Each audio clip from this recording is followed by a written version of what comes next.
Muy buenas noches y bendiciones, estimado profesor. En esta ocasión tenemos el placer, el honor de compartir con su persona lo que es el podcast eh, con mi compañera Yedara Trejos y quien habla en este momento Edwin Abreu. El tema está basado en lo que es el periodo militar panameño y las relaciones con los Estados Unidos de América.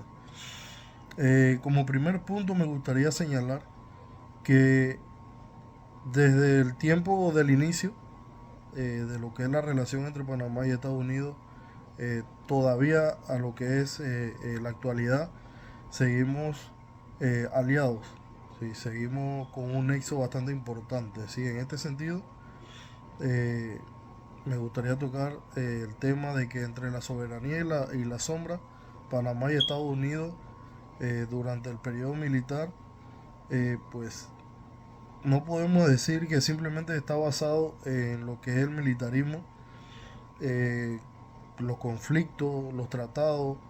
Esto se trata más que todo de personas comunes viviendo tiempos extraordinarios.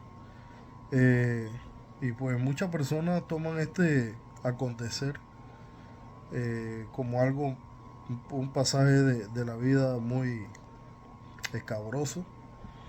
Pero hay quienes piensan, quienes opinan que es un momento que tenía que suceder para que nuestro país pues tuviera esa libertad, más que todo política. Sí, el momento que atravesaban esos entonces era bastante eh, contrario, pues, si se puede llamar de esa forma, contrario a lo que una ciudadanía soberana desearía tener. Eh, Hoy vamos a recorrer ese periodo desde tres momentos clave, ¿sí? El golpe militar de 1968 y la figura de Omar Torrijos. Esto tiene que ver con las negociaciones del canal bajo el régimen militar y las tensiones que marcaron la era de Manuel Antonio Noriega. Como primer punto, el golpe militar de 1968, tratando el tema, pues el punto pues de la ruptura y la oportunidad. En 1968 Panamá era un país políticamente frágil. Los gobiernos civiles se sucedían sin lograr estabilidad real y gran parte de la población sentía que las decisiones importantes que se tomaban en Panamá eh, no eran eh, tomadas internamente de nuestro país, sino que prácticamente siempre venían originadas pues, o dirigidas por otro país, en este caso Estados Unidos.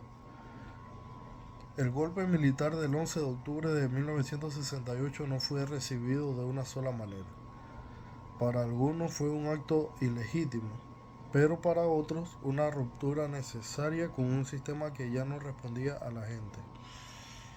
Dentro de las fuerzas de defensa emergió Omar Torrijos de Herrera, un militar distinto, menos interesado en los símbolos del poder y más atento al discurso social, en beneficio de toda la ciudadanía.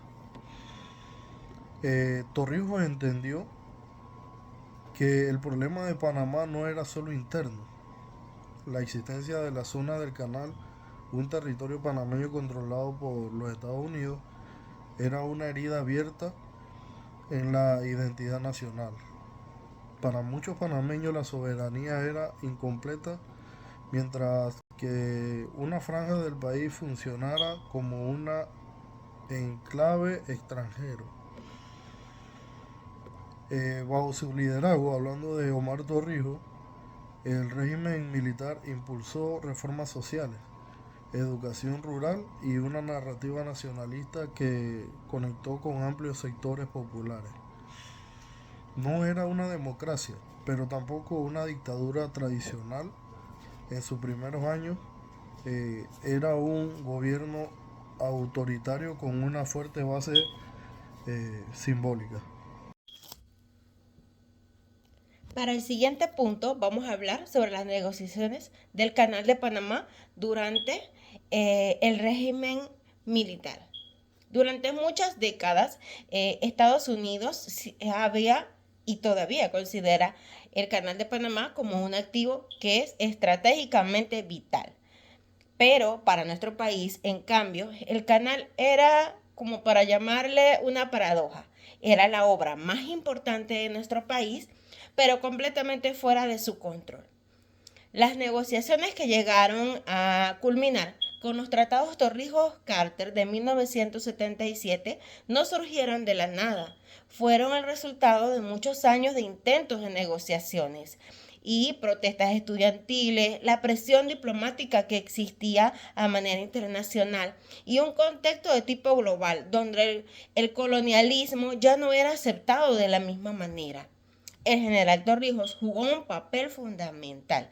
Supo presentarse ante el mundo no como un enemigo acérrimo de Estados Unidos, sino como un líder que pedía justicia histórica. Del otro lado, el presidente Jimmy Carter estaba dispuesto a poder revisar esta relación que consideraba Panamá desigual. Cuando se firmaron los tratados, Panamá no celebró solamente un acuerdo de tipo legal entre ambos países, celebró el reconocimiento de su dignidad como nación. Para muchas familias, para muchos panameños, fue la primera vez que sintieron que el país tenía el control sobre su propio destino. Sin embargo, los tratados Torrijos-Carter también generaron divisiones internas y resistencia en sectores políticos estadounidenses. La relación entre ambos países mejoró, pero quedó claro que seguía siendo frágil y sobre todo condicionada.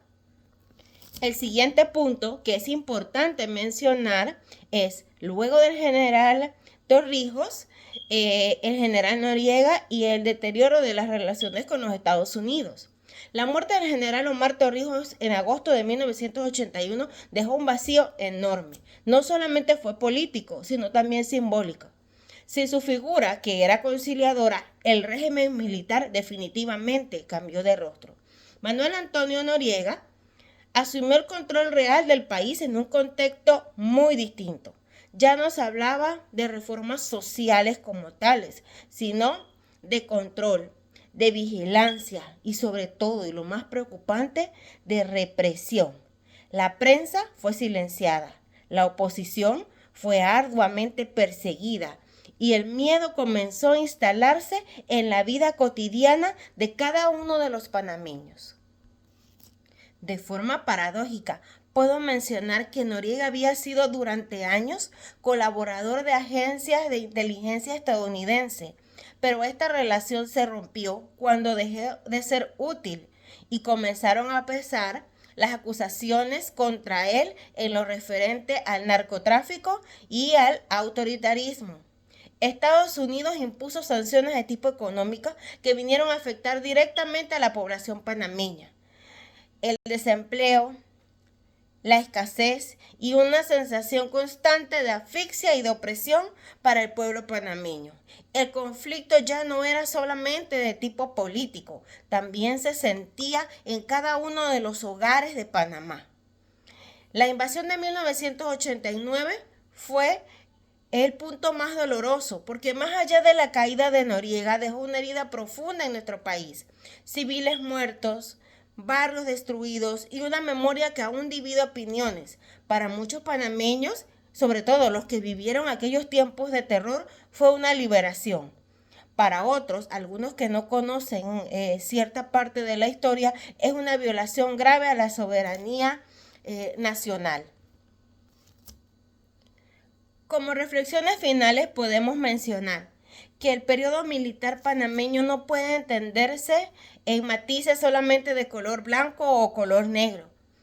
Debemos verlo en una escala de grises. Fue un tiempo de avances y también de retrocesos.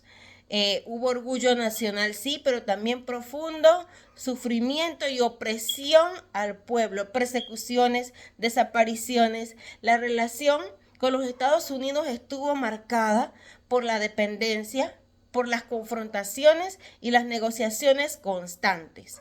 Hoy, cuando Panamá puede administrar plenamente su canal, este logro no puede separarse de aquel pasado complejo que es necesario comprender.